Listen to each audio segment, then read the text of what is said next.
Nuestro país no puede seguir siendo un colador. Debemos confiscar activos y decomisar los bienes del narcotráfico. Limitar la libertad de los narcos. ¡Piso! ¡Piso, caballero! ¡Policía! ¡Al piso, al piso, al piso, al piso, te dije!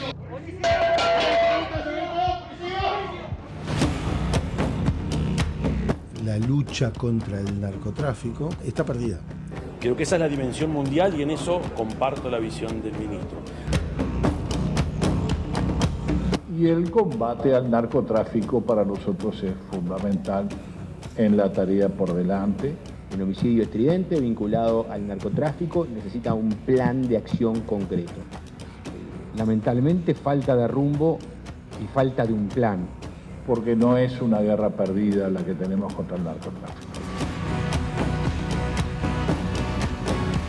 No es la única fuente de lavado el tráfico de drogas ilegales, pero es una que en el país históricamente ha pesado mucho y sigue pesando.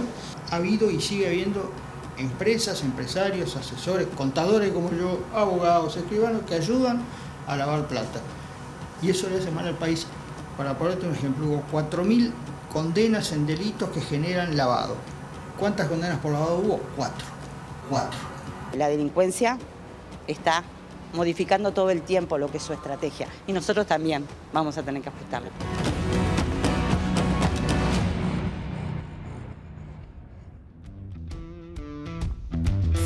Muy buenas noches para todos, bienvenidos a Todas las Voces en vivo por la pantalla de Canal 4 2216 y arrancamos el debate que tanto nos gusta y hoy sobre un gran tema, realmente, porque Uruguay dejó de ser una escala discreta en la ruta de la droga. Hace ya un buen tiempo que dejamos de ser un país de tránsito para pasar a ser un país de acopio y hay sobradas muestras de que el crimen internacional se instaló. No podemos mirar para el costado. Ya no podemos dejarlo pasar. De eso vamos a debatir, pero ¿hasta dónde llega el poder del narcotráfico en Uruguay? Es difícil de probar, pero se siente que el narco está cada vez más cerca. Les voy a presentar rápidamente a los invitados que tenemos esta noche, realmente invitados de lujo para debatir este tema, que la verdad es uno de los que a mí más me interesa. Martín Fernández, asesor de la Prosecretaría de la Presidencia, integrante de la Junta Nacional de Drogas, docente de Derecho Penal e investigador en Política Criminal de Drogas. Bienvenido. Muchas gracias por la invitación. Álvaro Dastue, diputado por el Partido Nacional por Montevideo, presidente de la Comisión de Adicciones en la Cámara Baja. Bienvenido. Gracias, Viviana. Un gusto para todos. Daniel Espinosa es asesor de la Secretaría Nacional para la Lucha contra el Lavado de Activos y Financiamiento del Terrorismo, dependencia de la que fue director entre 2017 y 2020. Bienvenido. Gracias por la invitación.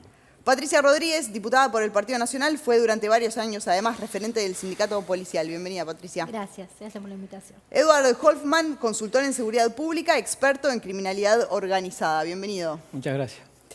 Quiero tomar las palabras del presidente de la República, Yamandu Orsi, en el video, en el disparador.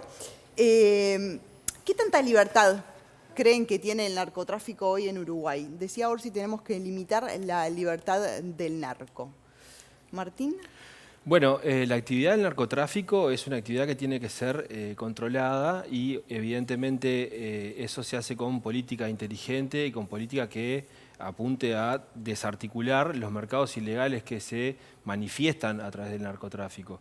El narcotráfico no solo utiliza las rutas que tienen que ver con drogas, sino que también en las mismas rutas de drogas se trafican armas, se trafican personas, es decir, hay una dimensión de los mercados ilícitos que es necesario atender y esta gestión de los mercados tiene que ser una gestión eficiente y una gestión inteligente, adaptándose y con flexibilidad a las nuevas dinámicas de los mercados ilegales. El narcotráfico no es lo que era hace 20 años y no es lo que era hace más años todavía. Entonces, la falta de adaptación del Estado al combate y a la gestión del tema del tráfico de drogas, obviamente deja mucha libertad de acción.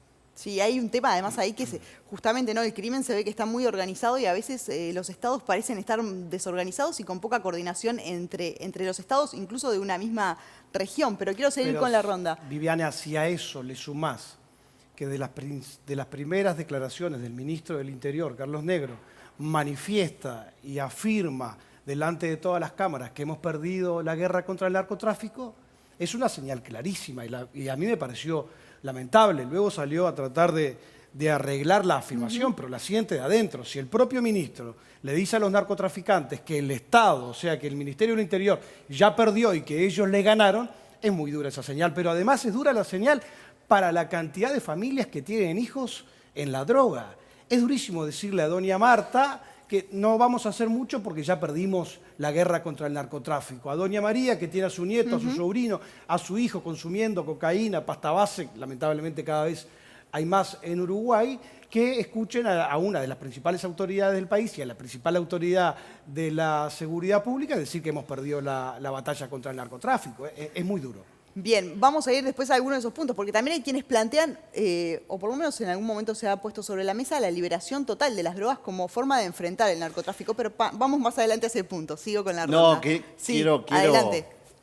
aprovechando el momento, yo no quiero interpretar a Negro, pero creo entender en qué sentido lo dijo, ¿no? Justamente en lo que vos apuntás.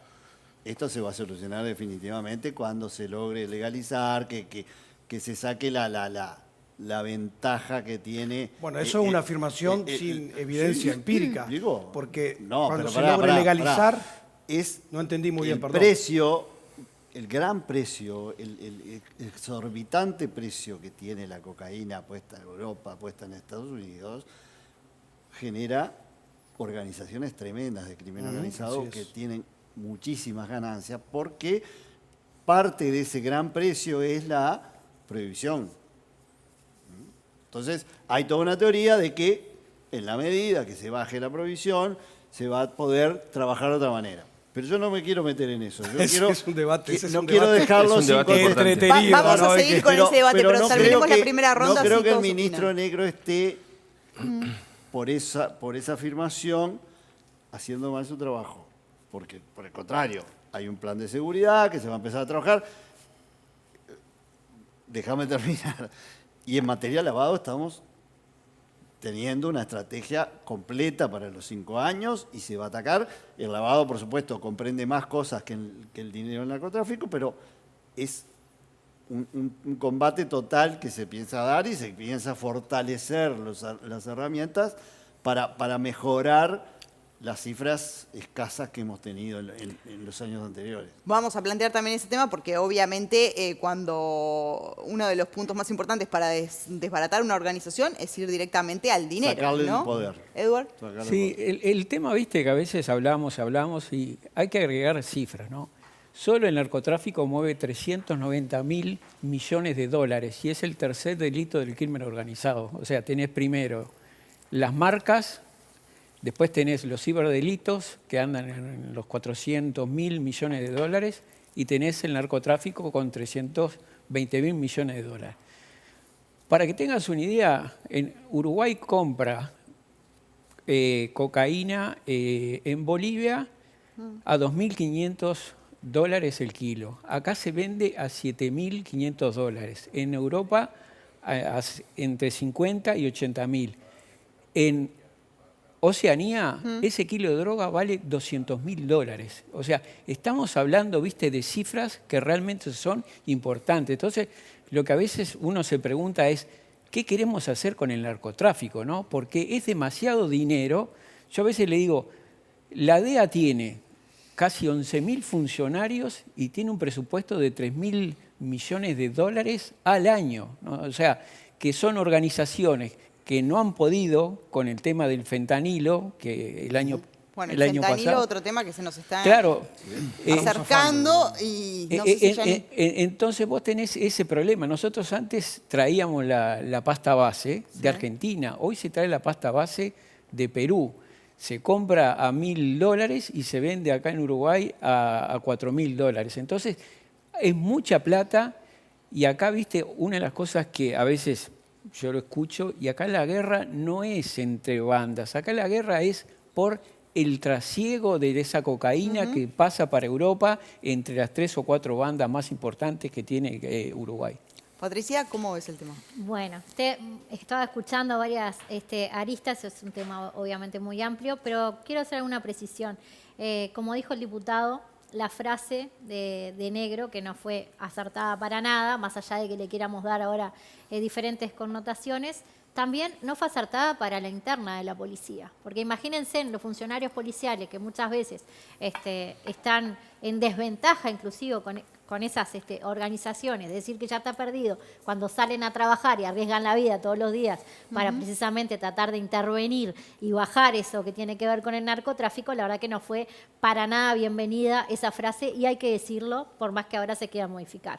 Después escuchábamos, bueno, como tú decís, Uruguay pasó a ser un lugar de acopio, de distribución, pero tiene que ver muchas veces con lo que decía el tape de nuestras fronteras totalmente permeables. Entonces, me parece que ahí es un punto bastante complicado y emergente para empezar a trabajarlo. Nosotros ya lo habíamos empezado a trabajar mucho desde nuestro gobierno, pero después también hay algunas cuestiones que tienen que ver con mensajes que nos llegan, con propuestas que no se ven en torno al combate directo al narcotráfico. Él me decía, van a venir. Bueno, que vengan ya, porque ¿cuándo van a venir? Entonces, el problema lo tenemos ahora.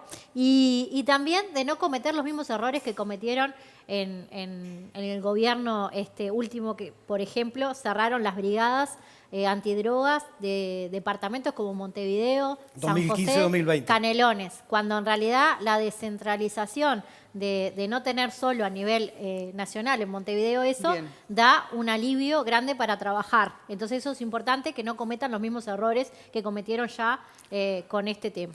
Quiero ir a lo que se instaló acá en los primeros minutos, porque creo que en el fondo hay un debate con si es una política o es un camino el parar el narcotráfico con la liberación de todas las drogas.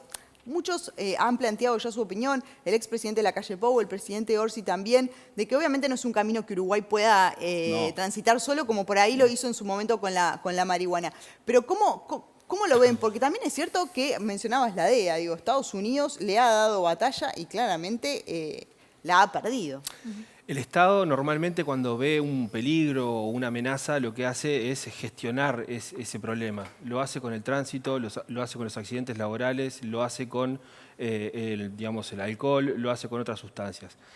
Con el tema de drogas, y en especial este tema de drogas ilícitas, es con la única sustancia en que no se involucra en la producción, en que no se involucra en la distribución, en que no se involucra en absolutamente nada, con excepción en Uruguay a partir de la ley 19.172. Creo que hay que recuperar el sentido común que Daniel mencionaba, el prohibicionismo generó la idea de que el combate o la gestión del narcotráfico es a través de más ejércitos y más policías y más cárceles y todo eso. Todo eso nos ha traído hasta el problema de ahora. Uruguay gestionó, por ejemplo, en 1934 a través de ANCAP el tema de los alcoholes, mientras que en Estados Unidos estamos hablando de la ley seca, ¿no? Con todos los problemas que generó en salud. Con relación a la guerra contra el narcotráfico, esto fue el presidente Nixon en 1971 que dijo, le declaro la guerra a las drogas, ¿no? Es en ese sentido, acá no se está reinterpretando ni nada, pero es en ese sentido en el que se dice la guerra contra las drogas ha fracasado en el sentido de que no ha podido y no ha ganado la batalla, y no es para desestimular a los funcionarios que todos los días ponen en juego su vida para enfrentar este fenómeno, sino para decir tenemos que gestionar este tema de manera eficiente e inteligente. Entonces, si nosotros seguimos en este camino, ¿no? de más cárcel, de más policiación, etcétera, lo que estamos generando es más problemas a la gente que no puede salir de ciertos circuitos de uso problemático de sustancias, como decía el diputado hoy. Entonces, el camino de la regulación, el camino de generar mercados regulados, es un camino que hasta el expresidente de Colombia, Santos, dijo, cuando él recibe el premio Nobel en el 2016, dice, esta guerra no la hemos ganado, no la estamos ganando y no la hemos ganado. Y lo dice el presidente de uno de los principales países y con más problemas que tienen que ver con el narcotráfico. Entonces, recibiendo el Premio Nobel de la Paz, dice, esta guerra no la ganamos y no la hemos ganado. Entonces, desde ese punto de vista, creo que los mercados regulados ayudan a gestionar de mejor manera este problema y esta cuestión que se da en la sociedad. Lo estamos viendo desde un punto de vista, que es desde el punto de vista de la oferta, podemos decir. Ahora, y de las empresas, y de los cárteles, y de los narcotraficantes. Eso es un punto de vista que es debatible. Ahora, yo me pongo del otro punto de vista, los consumidores. Aquellos que entran en el camino de la droga y que muchos de ellos no puedan salir. ¿Cómo yo le digo a los vecinos de mi barrio, yo siendo legislador, que voy a votar la regulación de la pasta base, que voy a votar la regulación de la cocaína, que voy a votar la regulación del éxtasis, de las pastillas?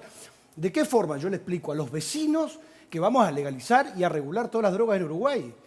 Yo recibo cientos de llamadas por día y por mes. Yo trabajo en una ONG, la ONG ayuda a chicos en situación de adicciones. Es desesperante, Viviana, ver los gritos, los lloros de las familias, de las mamás que tienen su hijo en la droga. Nosotros, desde el punto de vista del narcotráfico y de los poderes del narcotráfico, está bien, pero desde el consumidor. No, le perdimos... Ahora, cuando ves a los consumidores, ¿no sentís que también está perdida esa batalla? Eso iba a decir. No logramos, decimos, ¿no? Y no lo dice Martín, lo dicen una cantidad de personas, de mi partido, de todos los partidos. No hemos logrado... ¿Qué hemos hecho? Desde el punto de vista, desde el lado de la demanda, ¿qué hemos hecho? Hace 20 años que en Uruguay lo único que hacemos, promovemos el consumo. No hay campañas educativas, ni preventivas, ni de concientización. Lo único que hacemos es hablar del consumo. O sea, no hay una campaña preventiva y educativa. No lo hizo mi gobierno, ¿eh? No estoy hablando de los partidos políticos. Tal vez usted no las ve, pero hay, sí. No las hay, Martín. No las hay. Y si las hay, son tibias, escasas y sin visibilidad. La Junta Nacional de Drogas, la pasada, la de mi gobierno, que para mí fue un desastre, hizo una campanita publicitaria que la vieron los que trabajan en la Junta Nacional de Drogas, porque el consumidor, las familias, la ciudadanía entera no la vio. Entonces, si nosotros desde el punto de vista de la demanda no trabajamos, vamos a seguir aumentando como el informe de la ONU. Salió un informe de la ONU que somos los peores de la escuela, los peores del aula de clase, los peores de la región.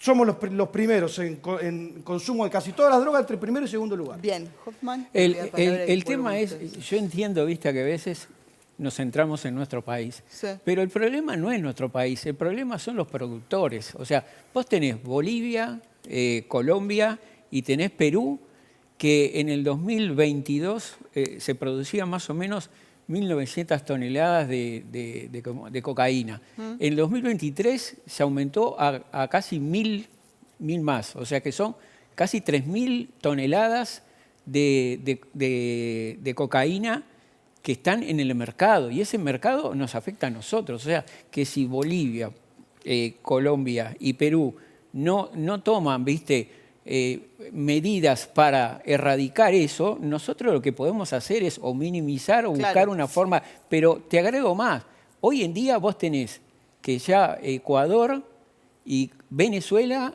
producen cocaína, uno más o menos Ecuador 50 toneladas y Venezuela más o menos unas 70 toneladas. O sea que la producción sigue como es. Y no podemos mudarnos de donde estamos también, ¿no? Tenemos a todos los productores en el barrio y obviamente eso también condiciona. Pero quiero volver a esto que se había planteado acá y también saber un poco cuál es la estrategia del gobierno, ¿no? En este gobierno de cara al tema drogas. Profundizar el tema de prevención, obviamente. Acá creo que esto hay que decía Dastugue, reforzarlo. Hay que profundizar los temas de prevención. A veces uno no ve las campañas porque no están direccionadas hacia uno, ¿no? Digamos, esto también, quienes diseñan campañas lo tienen muy en cuenta cuáles son las poblaciones objetivos de las distintas campañas. En este momento hay un llamado para realizar una campaña sobre el tema de prevención, pero a su vez también profundizar las cuestiones de tratamiento, en el sentido de que la Junta Nacional de Drogas tenga la rectoría con la Secretaría Nacional de Drogas de las cuestiones de tratamiento a través de una cuestión que sea de multipuertas, de que no haya una puerta equivocada, que la persona que está dispuesta al cambio, dispuesta a abandonar su uso problemático, golpee una puerta y no se le diga, no, mira, que tenés que ir a 3 kilómetros porque acá no es, Martín, y es en otra oficina. Sí, adelante. Yo espero que sea así y estoy dispuesto a ayudar que sea así. Buenísimo. Pero el Frente Amplio nos entregó a nosotros el gobierno con 100 y poquitos lugares disponibles para ayudar a personas en situación de adicción. Y nuestro gobierno lo llevó a 800 lugares disponibles. Y yo espero que sigamos en la misma línea. Ahí hay un tema, diputado, que creo que hay que manejar los informes con seriedad, y el tema del informe de Naciones Unidas ya fue digamos, rebatido por las autoridades de la Secretaría Nacional de Drogas, en el sentido de que tomaron datos de 2018 de Uruguay, cuando los datos de 2024 son distintos, y a su vez comparan cosas que no tienen nivel de comparabilidad. Porque cuando comparamos un país que tiene un mercado regulado con un país que no lo tiene, obviamente, por la disposición de las personas a decir yo utilizo tal sustancia porque esta sustancia está regulada, obviamente va a ser superior a aquellos mercados en los cuales si dicen consumo puede recibir una sanción. Entonces, la comparabilidad y la seriedad que tiene el Observatorio Uruguayo de Drogas en la generación de información, en la comparabilidad de sus datos y en la fortaleza y robustez de sus datos es impresionante. Por eso invito a ver los datos del observatorio que los viene generando hace más de 20 años. Es cierto que tenemos un debe en cuanto a atender a gente consumidora, ¿no? En su momento el portal amarillo fue referencia, pero me acuerdo que fue perdiendo un montón de peso y el servicio que se les ofrece a los adictos que realmente necesitan de mucho trabajo es muy malo, ¿no? Por parte del Estado. Todos conocemos y sabemos de situaciones que obviamente son problemáticas y que requieren asistencia del Estado y acompañamiento. Obvio. En eso se está trabajando y se va a profundizar. El Ministerio de Desarrollo, esto que recién hablamos con Martín, trabajó muy bien el gobierno pasado. Llevó de 100 y poco de lugares a 800. Creo que tenemos que seguir esa línea, trabajó muy bien con la sociedad civil y hubieron resultados muy importantes. Bien.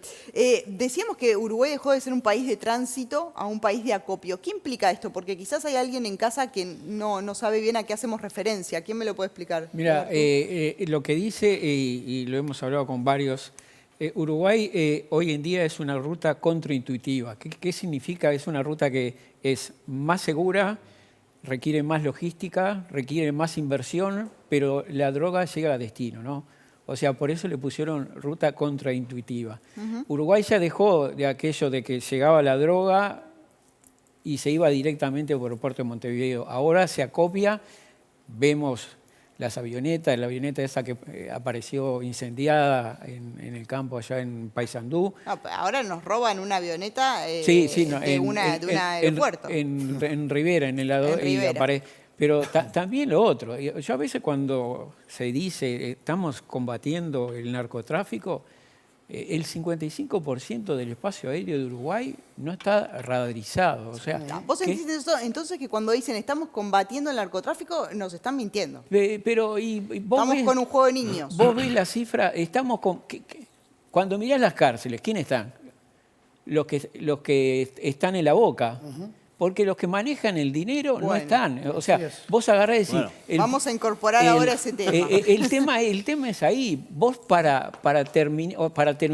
reducir el narcotráfico, le tenés que pegar a la finanza. Vos le pegás a la finanza, no pueden comprar voluntades, no pueden comprar a los soldaditos, no pueden pagar a funcionarios públicos. O sea, eso es lo que tenemos que hacer, porque después la tenemos que mirar, porque la droga va a seguir pasando, porque yo estuve en Bolivia, estuve en Paraguay, estuve en Colombia, y para ellos es un negocio como para nosotros es el ganado, ¿no? O sea, para ellos van a producir y van a seguir produciendo cocaína porque es sumamente redituable hasta que el Estado no le cambie el... Bien, nos metiste en un tema central, porque hay dos caras, ¿no?, en el tema de narcotráfico. Uno son la violencia, los clanes, todo lo que vemos que pasa todos los días en varios barrios del país, ya no de acá de Montevideo. Y la otra son las grandes organizaciones, ¿no? González Valencia, Moravito, Marcet, las toneladas de droga que nos salieron del puerto. Pero hay un rasgo que se mantiene en los dos. Nunca se agarra el grande, nunca se agarra la plata. ¿Por qué? Bueno, Ricardo Gil lo decía ahí en la introducción. Sí, en el texto. Tenemos 4.000 condenas por narcotráfico y tenemos 5 o 6. Hay 8. Justo ahora salió el informe. Ahí va, tenía que publicitar. 8 personas condenadas en 2024. La CENACLAF publicó la semana anterior un informe estadístico 2020-2024 y ahí las cifras son crudas y claras. Mira, lo tengo acá, te ayudo. Exactamente. Imputaciones por delitos precedentes en 2024, 4.461. 8 casos. Y 8 fueron condenados por lavado. Sí. 5 o 6 por narcotráfico y 1 por contrabando y no sé. Y todos y apropiación indebida. Ahora, eso es lo otro que quería marcar. Son narcotráfico de menor del chiquito. De menor escala. Entonces, nuestro diagnóstico, y es una crítica que yo, por lo menos en los ámbitos de lavado de activos en los que me muevo, vengo haciendo desde hace muchos años, es que el gobierno anterior, el Poder Ejecutivo anterior, no estoy hablando, la Senacraf anterior, el Poder Ejecutivo anterior no le dio la importancia que el lavado de activos tenía como la vinculación directa que el lavado de activos tiene con el crimen organizado.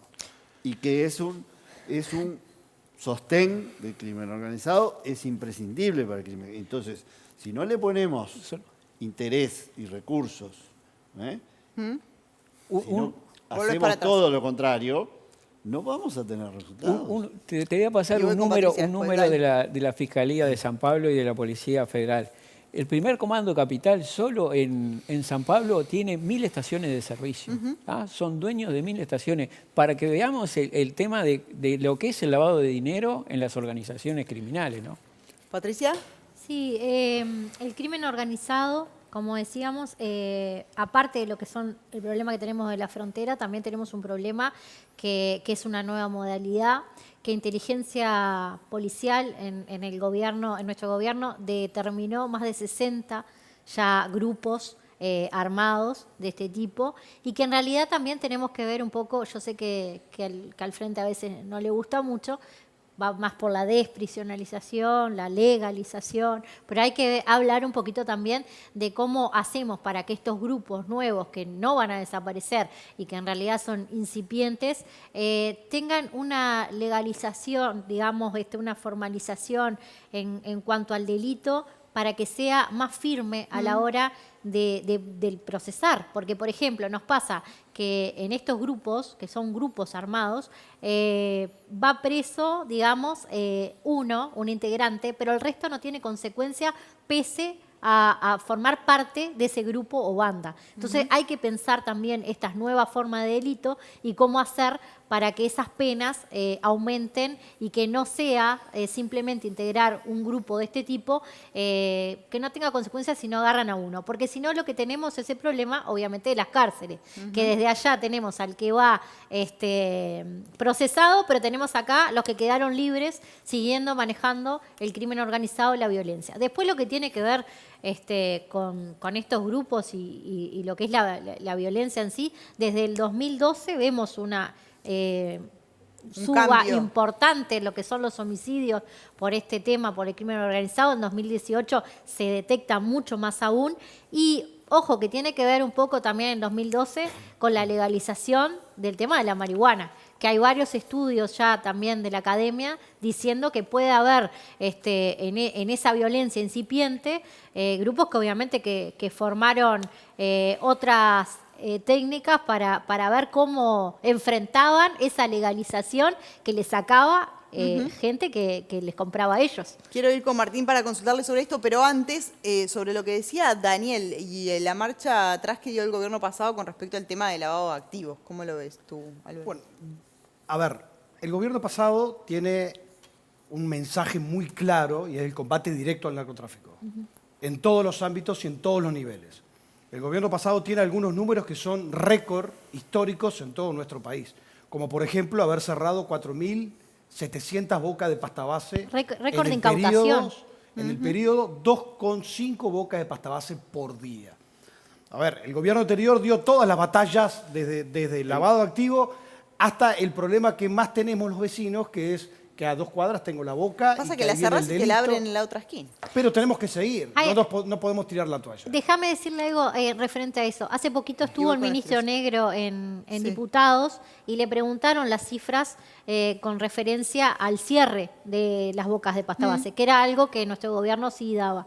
Bueno, no lo creyó pertinente darlo, como que no era, como que le restó importancia.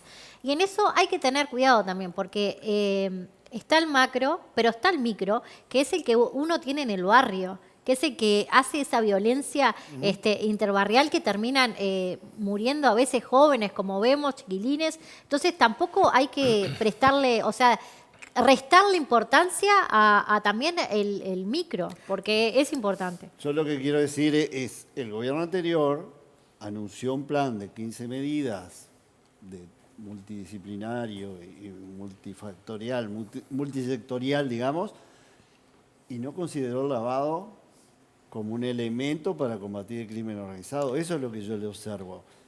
fueron al combate a las bocas o lo que fuera, al combate operativo, pero le faltó esta pata que decía acá, es decir, si no le atacamos los bienes, no vamos a tener éxito. Multiplicamos por 9 la confiscación de bienes y activos de los gobiernos anteriores. Multiplicamos por 9. O sea, confinamos 9 veces más de lo que confinó el gobierno anterior, el periodo anterior. Bien. Sí, ahí hay que ver también los operativos, porque de repente en el allanamiento se encontró un Nokia 1100 y alguna otra cosa que no es de tanto valor. O sea que las cuestiones esas hay que revisarlas. Desde el año 88... multiplicamos por 9 el valor, la cantidad de millones de dólares incautados. Pero a eso me refiero. Claro, pero eso tiene que ver también, eso tiene que ver con distintas modalidades que puede tener, digamos, en las bocas. 111.000 millones de dólares contra 26.000 millones de dólares. También, o sea... No, 111.000 es muchísimo. ¿Cuántos Nokia necesitas ahí para llegar? Bueno, ahí algún iPhone capaz que había.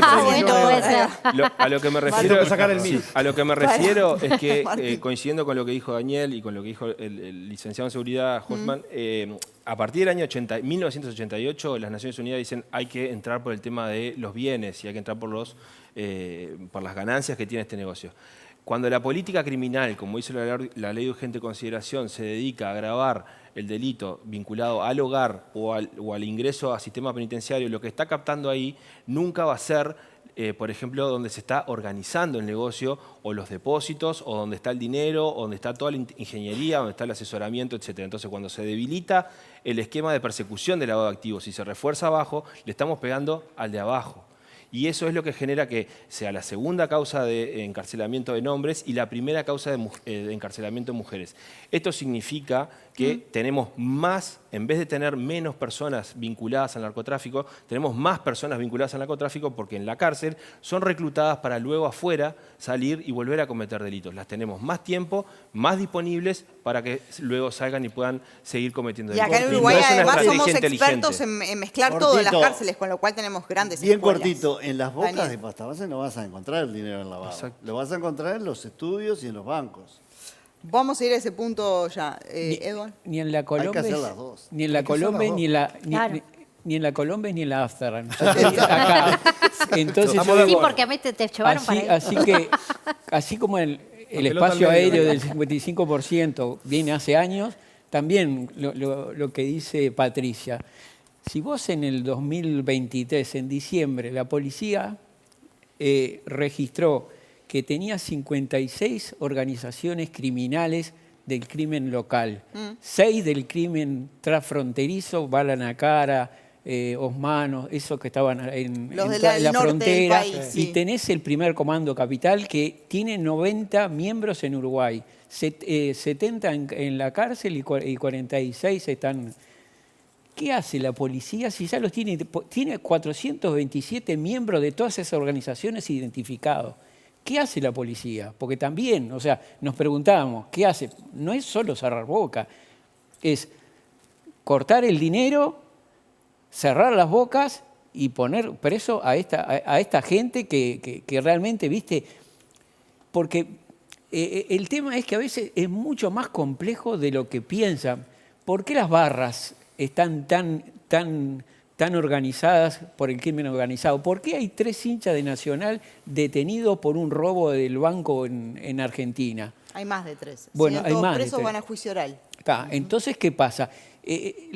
Toda esta conexión... Está todo conectado. Cuando te pones a ver, está todo conectado. Entonces, ¿qué pasa? Es mucho más complejo y yo lo que digo es, nos tenemos que sentar y decir, muchachos, ¿qué es lo que queremos hacer? Claro. Pero entre todos, o sea, atacar las bocas, todo no lo podemos hacer, Y tampoco podemos decir, vamos a hacer esto porque hay un mundo que rueda alrededor y es completamente distinto a lo que estamos haciendo nosotros muchas veces. Ahí las agencias de persecución no pueden estar desconectadas, por eso de las primeras medidas que se realizaron y en orden al combate del narcotráfico y lavado de activos, se generó el SILCON, ¿no? Que es el Sistema Integrado de Lucha contra el Combate contra el narcotráfico y que tiene que ver con el lavado de activos para que se sepa qué información tiene tal agencia de persecución, cuál tiene otra, que eso se puede integrar y que se pueda dar una respuesta eficiente, porque cuando el Estado interviene de manera desorganizada no logra dar, digamos, al fenómeno de manera integral. Entonces, eso es algo que se ha generado a partir de hace menos de un mes. Ahí hay un punto que a mí me encanta. No. A ver, ¿cuál? No, a mí me encanta porque yo entiendo es un hecho, ¿no? Uruguay en el gobierno anterior dio marcha atrás con el tema del efectivo, ¿no? Y ahora permite pagar hasta $150.000. Pero eso no es todo lo que hizo mal. En efectivo por operación, pero pará. Porque esto lo flexibilizó, es cierto. Ahora, también antes y ahora, porque hay un decreto fresquito, del que también calculo que vas a hablar, que plantea justamente el tema del lavado de activos. Pero yo también lo que me pregunto es, porque está bien, esto se flexibilizó. Ahora, antes también era un chiste. Porque en verdad vos tenías sujetos obligados que tenían que reportarte y te reportaban los que querían y nadie los controlaba. Entonces, en definitiva, esto sí, lo flexibilizaron, pero ¿y hasta qué punto antes era de verdad? ¿Entendés? Entonces, esto que decía Martín, yo siento que a veces estamos tan desorganizados en la pelea chiquita cuando el de enfrente, que realmente tiene mucho poder y mucha plata, mucha más que el Estado uruguayo, está muy organizado. Yo creo que tenés parte de razón, gran parte de razón, porque con esta modificación que se propuso, un proyecto de ley de bajar el umbral y la debida diligencia simplificada, yo estoy de acuerdo que hay que hacerlo, pero eso no va a solucionar el problema. Bien. Lo que va a solucionar es un cambio de actitud y trabajar en serio. Lo que no sé si lo comentamos antes de estar en el aire o siempre estamos prometiendo cosas que no hacemos. Y esto bien, me que gusta dice esa Martín, frase. El SILCON, Sistema Integrado o Integral de Combate al Crimen Organizado y al Narcotráfico, es una apuesta a eso, a que el Estado por fin se ponga a trabajar coordinadamente, que todos los organismos aporten desde su punto de vista, aporten la información, aporten investigadores. Esto es un sistema, no es solo culpa de la Fiscalía Antilavado que no tengamos casos, todos somos culpables. Entonces, de una vez por todas tenemos que tratar de que el Estado apoye decididamente y seriamente el combate al lavado de activos. O sea que el problema no es tanto los montos, sino no estamos discutiendo la ruta del dinero, la montos, inteligencia para saber cómo. O sea, fue todo como para mí fue un mal mensaje porque dio idea de flexibilización, los sujetos obligados dejaron de reportar, si era menor de $100.000 nadie preguntaba nada, o sea, hubo un mal mensaje. Ahora, no es por ahí. No. No es por ahí. No vamos a salir. Con eso solo no vamos a salir. Y lo que tú decís, vamos a salir si cambiamos la cabeza y el Estado. Y trabajar en conjunto lo que tiene que ver todo con lo mismo que trabajan separado. Por ejemplo, la Senaclab con el Banco Central. Bueno, no se puede fusionar, no pueden trabajar esos temas juntos. Tenemos que hacer una tanda, ¿me quedas para después de la tanda? Sí. Y seguimos, hay mucho para debatir todavía. A mí me interesa también saber hasta dónde llegó el poder del narcotráfico, porque hay algunas señales en Uruguay que han sido muy preocupantes en todos los gobiernos, con narcotráficos y con organizaciones de primer nivel. Y también me preguntaba esto que decía Hoffman, vinculado a las estaciones de servicio en Brasil. ¿Detectan vínculos entre el narcotráfico y estructuras empresariales legales en el país? Se las dejo para después de la tanda, ya seguimos.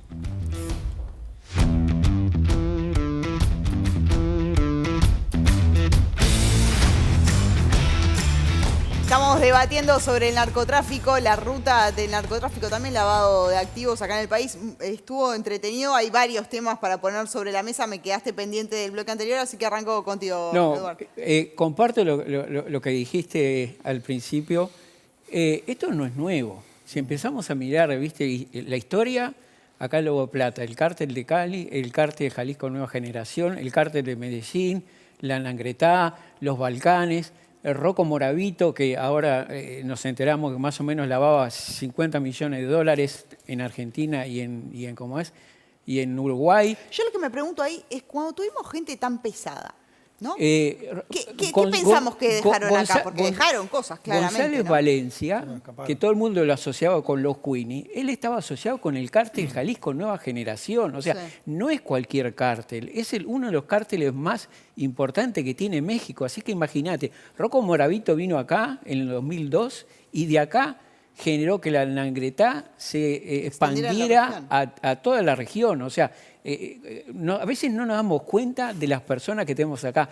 Y González Valencia no era Pablo Escobar. González Valencia era el contador de uno de los cárteles más grandes del mundo. Entonces, imagínate. El poderío económico, ¿no? Porque a veces que lo que está atrás también, volvemos nuevamente, es el poderío económico que tienen más plata que el PBI de muchos países. Sí, no, es que para entender. Te decía que más o menos 320 mil millones de dólares, a veces, viste, 320 mil millones de dólares solo mueve el narcotráfico a nivel mundial, más o menos lo que sea.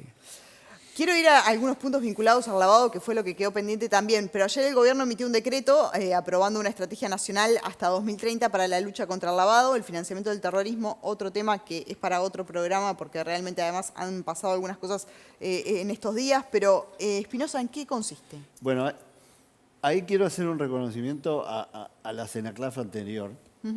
Y por qué critico yo al Poder Ejecutivo más que a la CENACLAF anterior. En 2023 se hizo una evaluación de riesgo, se contrató un experto internacional, Alejandro Montedoco, uruguayo, que hace 20 años que vive en Argentina, que trabaja en lavado, hizo una evaluación de riesgo, que lo básico para decir, tener una buena estrategia, tengo que saber a qué riesgo me enfrento. Se hizo ese trabajo, a continuación se programó una estrategia que estuvo aprobada, en la que participamos muchos, porque fue también un trabajo plural, bien hecho. Se aprobó en agosto, en junio del año pasado, y se le dio al Poder Ejecutivo. No se aprobó.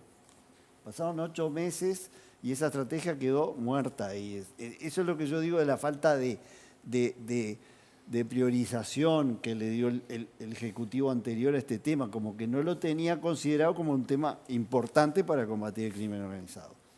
Entonces nosotros tomamos ese trabajo, hubo que repartirlo, porque la estrategia origina compromisos para los nuevos, los ministerios, los organismos, la DGI, el Banco Central, lo que fuera. Entonces se revisó, se modificó en parte, pero el grueso del trabajo es el que ya venía, el que no se estaba aplicando. Entonces, yo creo ¿Y en qué es un consiste? mérito. A grandes rasgos para explicarlo. Obviamente no vamos a explicar toda la estrategia ni los detalles. Bueno, pero fortalecer, básicamente, por supuesto, alguna modificación normativa necesaria, básica. Pero lo otro es, el primer objetivo, el más grande, es fortalecer la cooperación y coordinación del Estado en el combate al lavado. Que eso es un debe de siempre. Ahí teníamos asociados a las conductas precedentes en la ley de lavado de activos umbrales muy altos para conductas que tienen que ver con la defraudación tributaria, que son propias de organizaciones empresariales o que tienen que ver con los mercados ilícitos. Y teníamos umbrales bien bajos para el delito de hurto, por ejemplo, ¿no? Con 100.000 UI ya ese hurto de manera organizada podría ser delito precedente al lavado de activos, cuando el otro, que es el que genera más impacto, que genera más ingresos a la actividad criminal, estaba con un umbral altísimo. Es decir, que si no llegabas a umbral no podía pasar lavado de activos. Esas cosas son las que son opciones de política criminal y cuando legislamos en un sentido o en otro, estamos direccionando nuestra política y sabemos a quiénes vamos a capturar y a quiénes no. Entonces, eso es uno de los problemas que tiene el lavado de activos cuando no se enfoca de manera integral. También me imagino que está, o sea, de la región, de Europa, tiene que haber una coordinación también, como decía Hoffman, que no es un problema que pasa solo por Uruguay, ¿no? No, bueno, la cooperación internacional por la vía judicial o por la vía de inteligencia financiera de la UIAF del Banco Central es imprescindible. Esperemos que funcione. Y si le funciona, y si funciona la CENACLAF, como según no es la CENACLAF, es todo el Poder Ejecutivo y todas las es esa fusión de todo. Y todas las institucionales. No hay un organismo que tenga, si todos nos vamos para adelante al mismo tiempo. Esperemos que funcione y que tengan otra impronta que el ministro Carlos Negro. Que empiecen a caer los grandes, básicamente. Exactamente, que caigan los grandes, que lo metan preso y que no salgan. Porque algunos se nos escapan después que metemos presos. Entonces, que no salgan, que se queden presos. Pero, como recién hablábamos entre todos, y estamos de acuerdo, es un trabajo integral. Es un trabajo arriba, es un trabajo en el medio y es un trabajo abajo.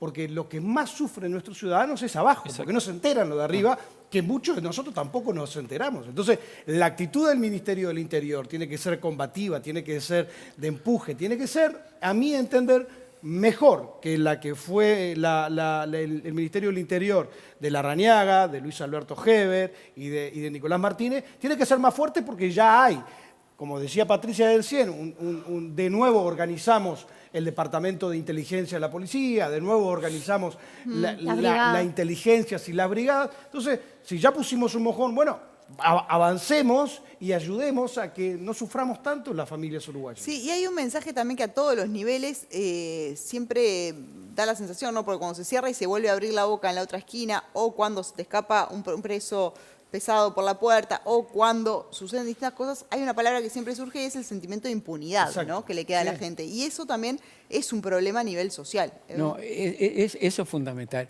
Pero ¿sabés lo que digo yo? Cuando pensamos esto de atacar el lavado de activos, realmente, si lo vamos a hacer en serio, estamos dispuestos, porque mirá que la economía legal y la economía ilegal, donde se lava mucho dinero y acá se mueven empresas, fútbol. Mueven el país. Se mueve el país. ¿Qué hacemos? ¿Estamos dispuestos? Bueno, ahí yo tenía una pregunta. ¿Hay vínculos o detectan vínculos entre el narcotráfico y estructuras empresariales en Uruguay? Porque acá también mencionaban a las agencias internacionales, y hay varias, que pasan por nuestro país y cuando hablas con ellos te dicen, mira. ¿Qué opinan acá? Yo era muy amigo del inspector Guarteche, hablábamos siempre de esto y de muchas otras cosas. Él en el 2008, en un seminario, habló de que había una convivencia entre grupos criminales o grupos de narcotráfico con políticos, empresarios. Después el senador o diputado, no sé si era Gandini, lo llamaron al Parlamento. Y eso no salió, o sea, se hizo como una sesión secreta y no sé. Senador Gandini fue. Senador. Entonces, hay conexiones en la policía, en la aduana, en las Fuerzas Armadas. O sea, vos tenés conexiones porque hay cosas que vos no podés justificar que sucedan. Que se te escapa Rocco Moravito. No justifiquemos cosas que ninguno puede justificar, como que traigas un escáner y se te caiga en el medio del agua. Pero escuchame, que se te escape el más grande de todo. Se te escapa Rocco Moravito. 3 días antes sacan los DVR y dejan sin cámara de televisión. Hacen una investigación y la inteligencia carcelaria le informa al director de la cárcel que Rocco Moravito se piensa escapar de determinada manera un año antes. Y después lo otro, lo más grave, es que incautaron un pendrive con información que que González Valencia le había entregado a Rocco Moravito y desapareció de la fiscalía. Pero volvamos a lo del tema, porque me interesa lo del lavado y las empresas legales en el país. Sí, hay muchas conexiones. Yo trabajé en tema turístico, trabajé en los casinos y vos te das cuenta. El fútbol. El fútbol también. Bueno, o sea, podemos agregar zona franca. Inmobiliaria. Rubros varios. La gran dificultad del lavado es esa, que vos a través de medios legales, inversiones supuestamente legales, mezclas fondos ilícitos. Entonces, justamente hay que estar mirando y trabajando sobre esos temas. Claro, pero hasta ahora nunca le hincamos el diente. Y bueno, en algún momento tuvimos algunos éxitos, porque se trabajaba conjuntamente.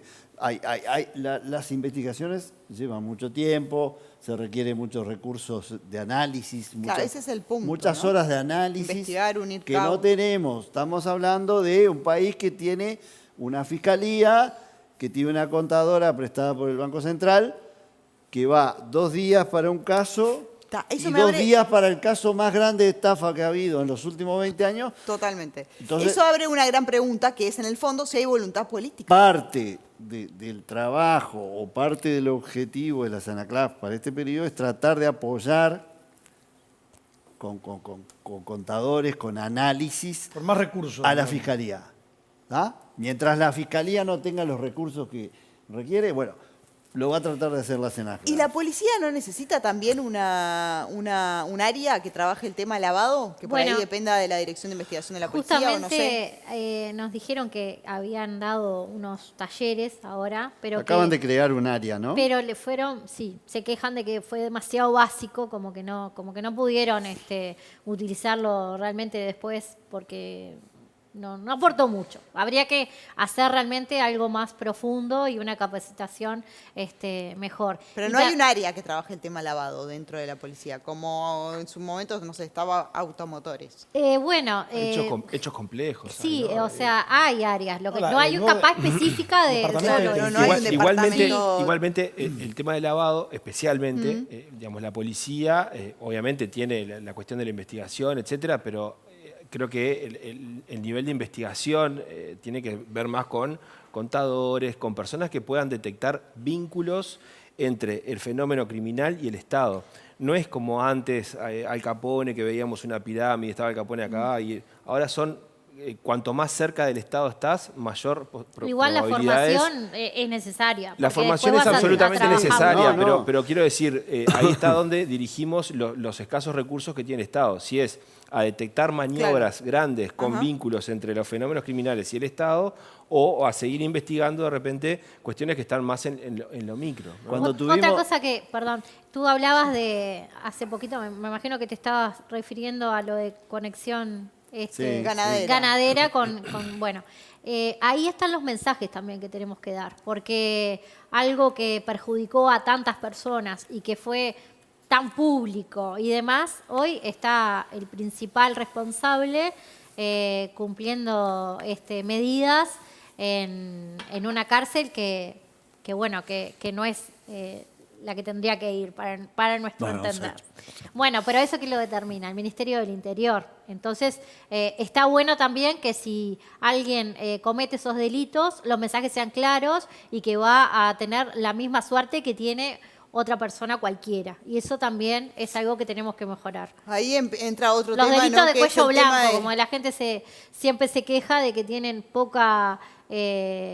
o sea, no se persiguen tanto, poca pena, y terminan en puntarrieles, como en este caso, y en realidad no lo determinó la justicia, lo determina el Ministerio del Interior. Por eso, diputada, hoy mencionaba lo de cuando uno incrementa la pena de determinado delito, lo que sea, lo que está haciendo es una opción de política criminal y muchas veces deja estos fenómenos más macro, con penas cortas o con posibilidades de ser sustituidas en medidas alternativas o lo que sea, que no dan la talla de la respuesta estatal. Exactamente. Es que ahí hay un tema, yo me acuerdo, siempre pongo el mismo ejemplo, pero el turco de la Ferrari que lavó 8 millones de dólares y no pasó ni un día por la cárcel uruguaya. Entonces ahí están también las señales, ¿no? Exactamente. En lo que se da. Pero yo lo que quería redondear es, cuando hemos tenido éxito, es cuando se ha trabajado en grupos multidisciplinarios, siempre con la policía, la DGI, el Banco Central, la SENACLAF, algún otro organismo dependiendo del caso, pero es que el Estado ha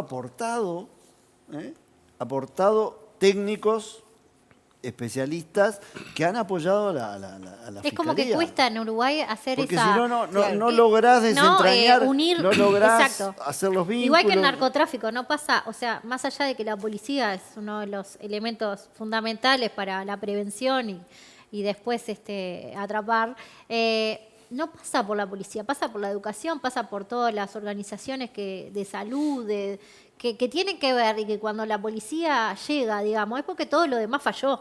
Entonces, a veces le cargamos las tintas. Es facilísimo. Exacto, porque le cargamos las tintas a los funcionarios policiales, pero en realidad, ¿qué pasó con las ONG que trabajan en los barrios? ¿Qué pasó con...? O sea, nosotros invertimos una cantidad de dinero también en muchas cuestiones que tienen que ver con lo social y que después no se ve tampoco lo que sirve, ¿no? Hoffman, y les pido a todos que vayan empezando una reflexión final porque entramos en los últimos minutos. Nosotros tenemos que ser realistas, ¿no? Sí. ¿Y por qué te digo realista? La jefa de fiscales antimafia en España dijo que España no estaba preparada para el tema del lavado de activos porque realmente no tenían los recursos y no tenían el equipamiento, ¿no? Entonces, cuando vos ves que está pasando eso, nosotros tenemos que decir, bueno, ¿qué es lo que podemos hacer? ¿No? Nosotros nos centramos mucho en la información de la DEA. pero no tenemos mucha colaboración ni mucho acercamiento con Europol, que es donde va toda la droga que pasa por el puerto de Montevideo. Si la DEA te dice, y te lo voy a decir textualmente, el supervisor de la DEA dijo, a mí Uruguay, y dijo una frase, una palabra, me importa un comino porque la droga que pasa por el puerto de Montevideo va a Europa, a mí me importa el fentanilo. Así que nosotros en Uruguay no vamos a colaborar con el tema de lo que es la información y esto, pero donde sí la droga va es a Europa. Entonces deberíamos tener más contacto con Europa. Un buen punto. Les pido un comentario final, arranco por usted. Lo más triste de todo esto es que quienes sufren son las personas. En la inseguridad, en las adicciones, en los barrios, en la delincuencia y en los hijos después encarcelados dentro de las cárceles. Esperemos que este gobierno sea el más eficaz y el más eficiente de todos relacionado al lavado de activos y que, bueno, que podamos por lo menos sacar de Uruguay este circuito de tránsito de drogas y mejorar un poco la imagen internacional que estamos bien mal. Martín. La Secretaría Nacional de Drogas está trabajando en atención, en prevención, en tratamiento y está diseñando una estrategia nacional de drogas que llegue de manera clara a la gente y que pueda aquellas personas que tienen usos problemáticos de sustancias encontrar puertas donde golpear y puedan ser bien atendidos y puedan ser bien, digamos, hacer su tránsito y su trayectoria hacia, si quieren y desean abandonar el uso de sustancias porque tienen un uso problemático. También la cuestión de los mercados ilícitos es algo que hay que profundizar las trabas en los accesos porque eso evidentemente genera, digamos, desvíos o problemas con la regulación en el caso del cannabis. Entonces, la Secretaría está trabajando en una línea estratégica de atención, tratamiento y que no hay puertas equivocadas y hay una plataforma donde las personas pueden participar de esta estrategia nacional y pueden enviar sus comentarios y cuáles son sus ideas y es plataforma de participación ciudadana y van a encontrar la estrategia y pueden hacer aportes a la estrategia nacional. ¿El fentanilo preocupa? El fentanilo es un tema propio de lo que estamos hablando que es cómo combatimos el tema y cómo lo gestionamos. El fentanilo es algo de uso médico, es decir, nosotros no podemos ir a buscar el fentanilo, no se puede ir a buscar el fentanilo como si fuera cualquier sustancia. Proviene de los desvíos de los lugares de la salud. Que ya hemos tenido. Entonces, eso tenemos que cambiar la lógica de la investigación y tratar de evitarlo, pero investigarlo a ese punto de vista, no es cualquier sustancia. Proviene de un lado de un mercado legal. Bien. Daniel. Breve. No, creo que con la estrategia tenemos una buena hoja de ruta, pero reafirmo que tenemos que aprender a trabajar y cooperar entre todos para el mismo lado. Patricia. Sí, correcto y apoyo eso. Y de hecho, bueno, le dejamos también al gobierno hojas de ruta como el libro blanco que se está usando para las cárceles y demás. Esperemos que realmente podamos trabajar lo que son el crimen organizado y que dejemos un poquito de lado lo de la desprisionalización y seguir legalizando cuando todavía no podemos avanzar y solo tenemos legalizada la marihuana. Eduardo. Estamos combatiendo un monstruo de muchas cabezas con un tenedor. Muchísimas gracias a los 5 por acompañarnos en la noche de hoy. A todos ustedes por estar del otro lado. Les dije que era un temón, ¿eh? Nos vemos el próximo viernes. Gran fin de semana. Tenedor de plástico. De plástico.